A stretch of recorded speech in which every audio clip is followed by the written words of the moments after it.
Jake LaRavia, just take me through the emotions of that moment there and what you saw from your angle as Austin gets into the lane. He came off the screen, split Gobert, got to his little move that he always does, slow step, and it's Austin Reaves. So, you know, he made the shot, he made a big play, he was making big plays all night. He was 16 assists, he was moving the ball really well. Led the team tonight, he did really well, and we just battled, and we fought and we won, so it was a good win, good road win. Imagine some additional pleasure for you to see Austin come through in that moment. I know you guys go back a little bit. Take me through kind of the start of the relationship for you and Austin. Yeah, I mean, I knew him through a teammate that I had when I was in college and kind of lived through him to know AR, and then we ended up signing with the same agency.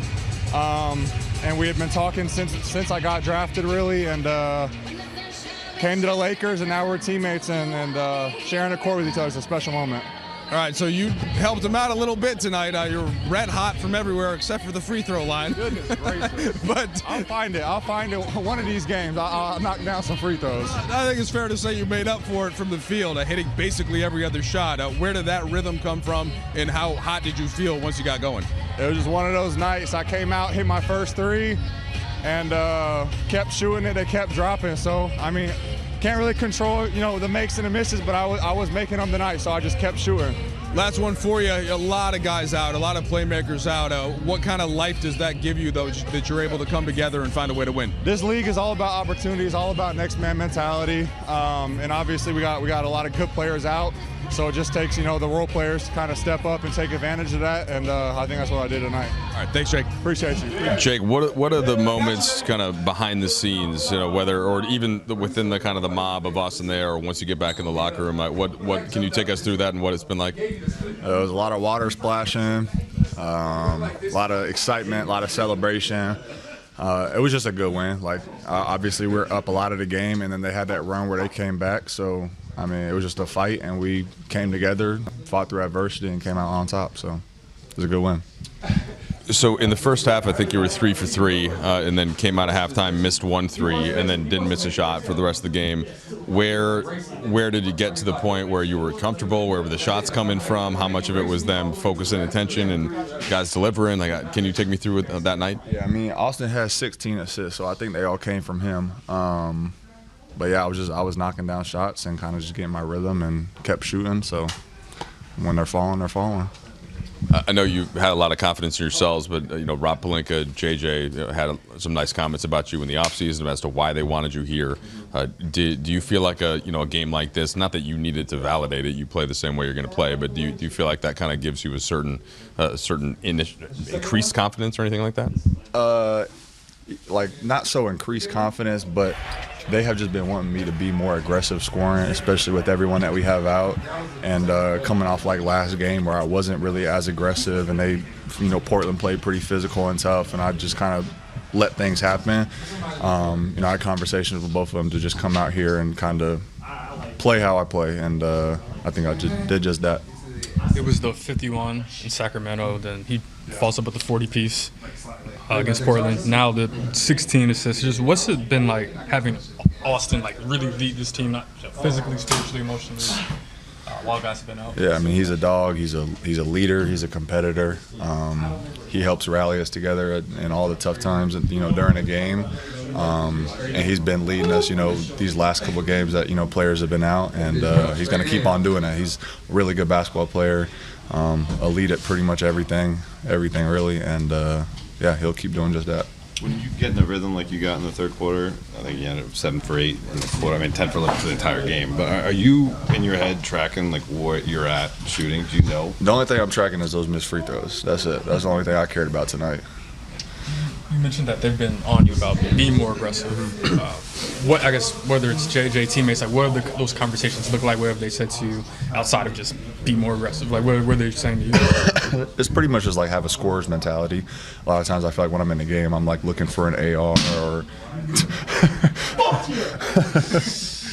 or someone else to kind of get off the ball to, hitting DA or Rui or whoever it is, and then to kind of just come out tonight and be like I'm going to go score. I'm going to be more aggressive myself so that, when I am making shots, I can, collapse the defense and then kick it out and stuff like that. Just to go out there and kind of have that scorer's mentality. How much do the tape sessions help you with that? Are they showing you stuff like, okay, here's a point where you probably could have shot it? Hey, me and Lindsay got together before this game. We watched my last year's tape where I was like, being more aggressive, and she was just like, "This is what we want. This is what we want from you." And I guess that got me going.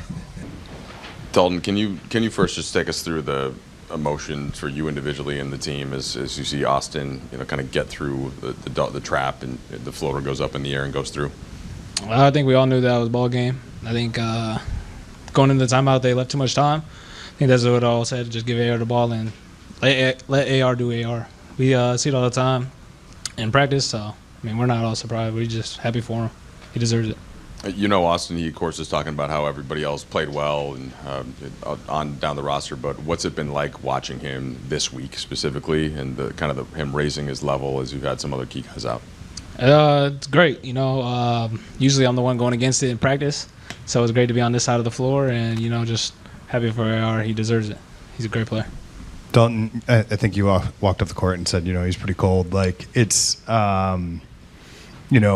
I think people in the gym who see him play all the time kind of know what he can do, but this week in particular to see like this kind of like sort of explosion, what has it meant for this group, particularly with Luka and no LeBron? Yeah, like you said, we don't got Bron and Luka out there, so some guys are down. Next man up, and AR's carrying the load, and we're just trying to help him as much as we can.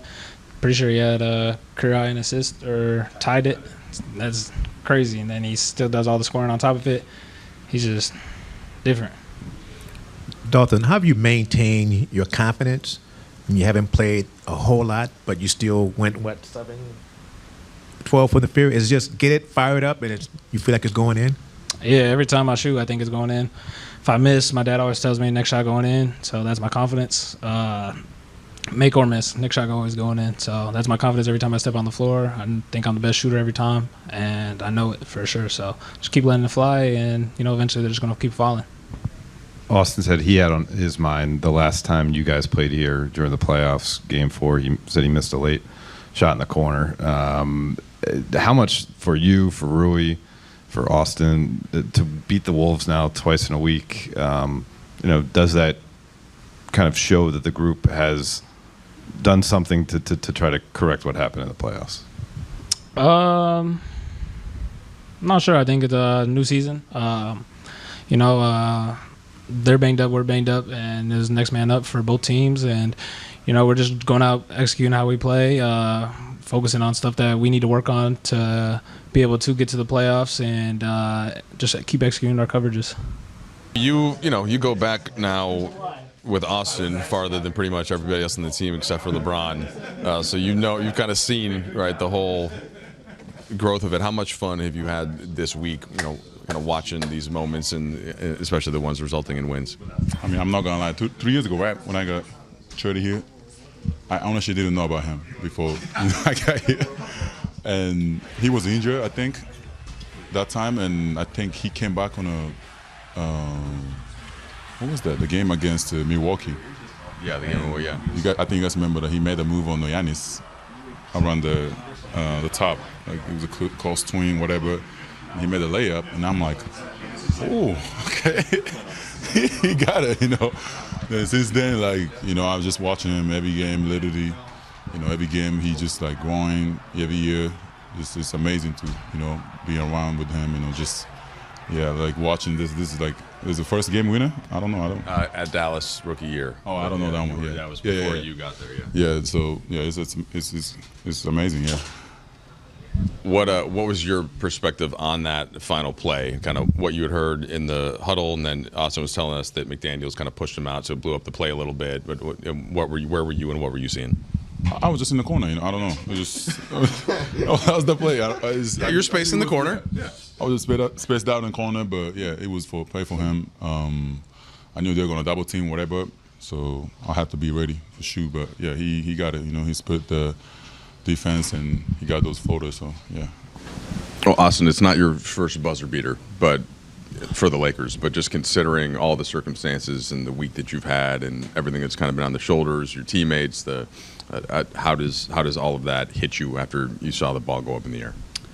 That one felt good. I mean, for obvious reasons, we won. But last time we were in this building, I had a shot to tie it in the corner in the playoffs with Game 4 and missed. And let me tell you, that feeling sucks. And we had a comfortable lead in the fourth. I wouldn't say comfortable. Nothing's comfortable in the NBA anymore. But we had a lead in the fourth, and they did a good job getting back into it. Take the lead with 10 seconds to go, and it's easy not to. It's easy to be down on yourself and frustrated. There were some plays in the fourth that I wish I didn't make and that I made, a couple turnovers, and just to have that opportunity to get us a big road win, obviously with a lot of people hurt, it's special, but like I said out there, we wouldn't have been in that position if it wasn't for everybody that chipped in tonight. Jake was monstrous. I think that's the best basketball game I've seen him play since he's been in the league. But you could go down the list. It wasn't just him, and even though I struggled offensively, putting the ball in the basket, we didn't let that frustrate us. They kept hooping and kept encouraging me to go do what I do. JJ was telling us that in the timeouts late, there's a play against his own, there's a play against man. But can you walk us through when you get the ball, you see Gobert come in, how you kind of decide to split the double, like what's going through your head in the time? I know it's instinct, but can you walk us through that last play?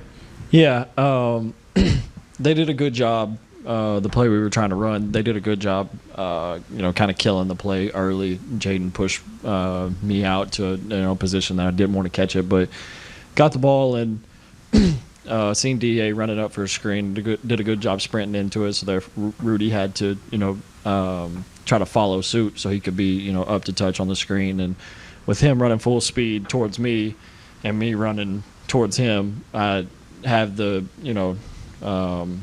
edge on being able to go both ways. And when I seen him on the outside, obviously like you said, it's instincts. Got by him, and then seeing DiVincenzo set up for a charge. So I couldn't get all the way to the rim, and just got to a good spot and put up a good floater.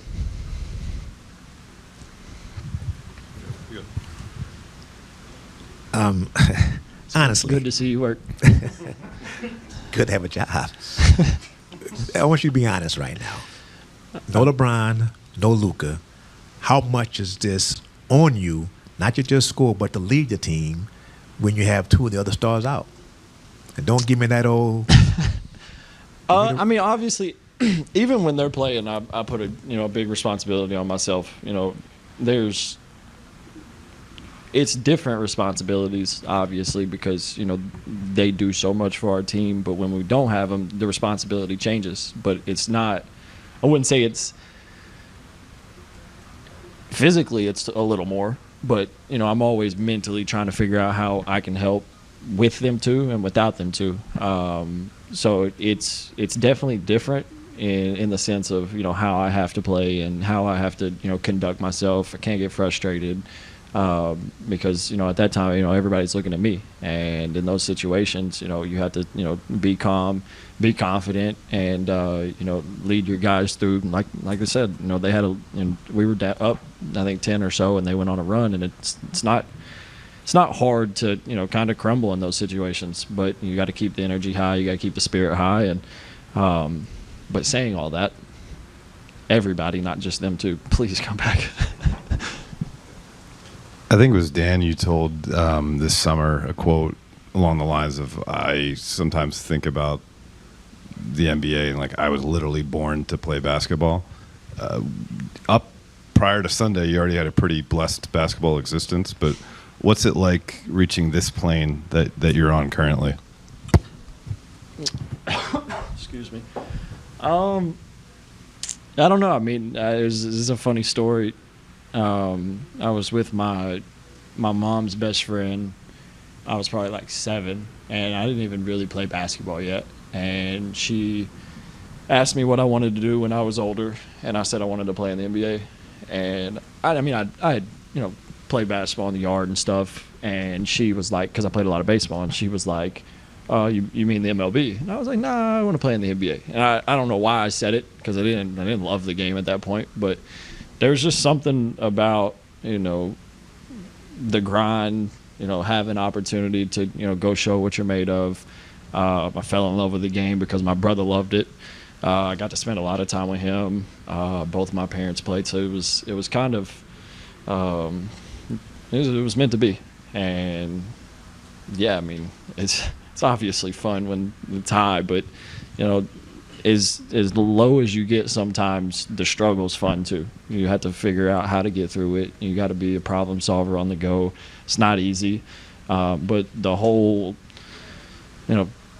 situation of figuring it out, continuing to play well, those things are fun to me because obviously teams are always going to scout and try to do things here and there, but you can always counter adjust to what teams are doing. So it's been a fun week, but there's a lot of basketball to go.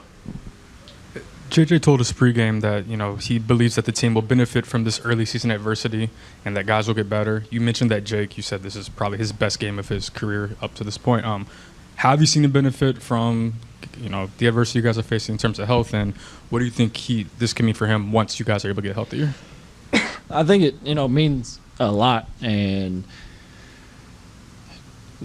it's not. I mean, you obviously don't want situations like this, but like JJ said, in the long run it can be good because guys' confidence are going to be high if we continue to win, and you get reps in situations where you might not, and because you never know what's going to happen. The NBA is a league full of unknown, and you might be put in a position in 2 months that you haven't been in, but you go back to now and you had those reps. So I think it's very beneficial, and like you said, Jake, he was huge tonight. I mean, he fried us a couple times last year when he was in Memphis, so he played well then too. But he was amazing. Da was great. Rui was great. Vando, you could go down the list. Yeah, it's going to be good for us in the long run. Oh, so what's it been like to be embraced by your team and your teammates this week, the way you have been, and not just obviously you getting to experience this stuff, but like, I don't know if you saw Luka's tweet after the game. I don't have Twitter. Tweeted a goat emoji. He posted about it on. He'd probably talk about himself. But I mean, LeBron, peers around the league and different things, but particularly like the guys that are here in the room and the way they've sort of celebrated your successes with you. It's been special. In those situations, like, I don't remember seeing the ball go in the basket. For some reason, I knew it went in the basket. I kind of probably blacked out a little bit. And then I looked down towards the bench, and everybody's running towards me. It's a good feeling. The camaraderie that we have, that we've built in a short period of time has been great, and we're going to continue to do that. And like I said, everybody get back. Luka, hurry up. Bron, hurry up. And stop talking about yourself, Luka. JJ, what's the roller coaster of emotions like where build a big lead, despite being shorthanded, they cut it all the way down, get ahead with the Randall bucket, and then you got to find a way to get your guys a shot in those final seconds. How do you go up and down there? Yeah, I'll be honest with you, it wasn't much of an emotional roller coaster for me. I don't think it was for our guys either. We executed against the zone. We got good shots. Had a couple, offensive rebound, drop-off passes that we just bobbled around the rim. But we actually did a good job executing and missed some really good threes. There was no break in composure. There was no break in competitive spirit. There was no break in belief of whether or not we could win the game. I thought the guys, those last two plays, because they ran zone for 4.5 minutes. So those last two plays, to drop two plays, one versus man, one versus zone. They ended up running man both times for us to get that execution, get it to the right guy, create an advantage. Both times, really. We had an advantage. Austin was easily going to race that and create a 5-on-4 or a 4-on-3. So I thought that was huge from our guys. I'm so proud of this group right now. Honestly, from where we were like 3 weeks ago, where we're discombobulated and guys are missing training camp and guys are modified participants. We're starting to come together, and I've asked a lot of these guys, and I'm asking a lot of them while we're undermanned, and they're delivering. They're delivering. They earned this victory. Clearly, they were paying a lot of attention to Austin, and he ends up with a career-high tying 16 assists. But for him to, I think he's basically split the double and is able to still score through traffic. Like, what is that moment to peak it? But what does it say about his whole game? Yeah, that guy is going to show up in the big moments. It's not surprised. He's done that many times in his career. He's done that many times since I've been his coach. Feel very comfortable with him making decisions at late game. When I guess you have timeout 6.6 seconds left, whatever. At that point, that's what you're referring to, drawing off both a play against the zone and against man? The first one, yeah. So the first one after Randall scored, right. We drew up 2 plays, Yep. one versus zone, one versus man. Right. Then we drew up, after they had a take foul, we drew up another 2 plays. Okay. With just a small tweak. That's all it was. Got it. For the man version. And in the man version, generally, obviously the ball in Austin's hand, but what was kind of, if you could describe in a layman's term, kind of what you're looking for? Obviously, he scored, so you got what you're looking for. I thought those guys did a great job of reading it on the floor. What we were looking for was not going to happen because of how Gobert was playing. So we changed it last second. He was all the way back at the rim, or in the paint, and so we changed it the last second. Austin got the ball, and then Da made a great quick decision just to come under that ball screen, and Gobert was too far back, and Austin attacked. JJ, I think you guys had 5 guys in double figures tonight, and one of those guys was Jake. What did you think about his composure and the way he played for you? Well, very early in his Laker career, but clearly his best game as a Laker. I'm really happy for him, and I know they showed something the other day. I think it was the Amazon video about reference points, and for Jake as a Laker, this game now is a reference point. Not only for the offense, again, he's had 2 of the last 3 games. He's been phenomenal defensively. His activity level, deflections. I'll find out, but he's 6 or 7 deflections tonight. He ended up with, 1 steal and a block, but that doesn't really capture his level of activity defensively. And then just continuing to have confidence in his shot and belief in that was big. It looked like there were times where he was guarding Julius Randle and wasn't backing down at all. Was that intentional, or that's just on a switch? Where Jake was guarding Julius it looked like he was on him. Yeah, it's our switching quite a group. bit. It's our switching group. The last part, what you said, Jake with his shot, finding confidence. At previous games, it seemed like he would, the good to great, right? He may have had a good shot, he pumped the guy, it passed it. Seems like tonight he was more aggressive. How important is that for his development? You mentioned even earlier that during this period you're shorthanded. Hope you're better for it through adversity. Yeah, the reality is, this is just the reality of how we have to play. The reality is, we are not a free flowing motion, get the ball across half court in 3 seconds. We try to look for opportunities to do that. That's just not who we are. We're a slower team, and he's played in very fast-paced environments where he doesn't go 5 possessions without touching the ball. The reality is, guys like him, guys like Gabe, guys like Rui, it's a bit of an adjustment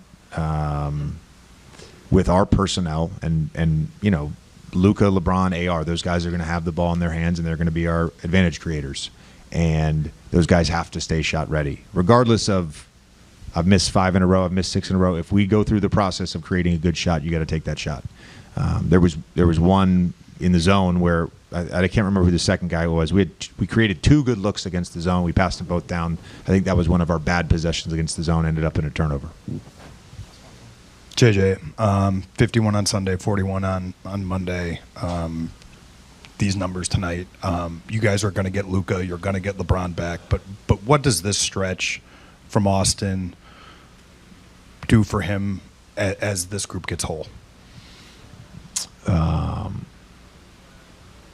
me, he's established himself as a bad dude. Like he did that last year. He thought, I think league wide he was viewed as a really good player, and maybe some people viewed him, whatever, what tier he is, I don't know. I don't care about that. But last year, I think he established himself as a bad dude. A bad.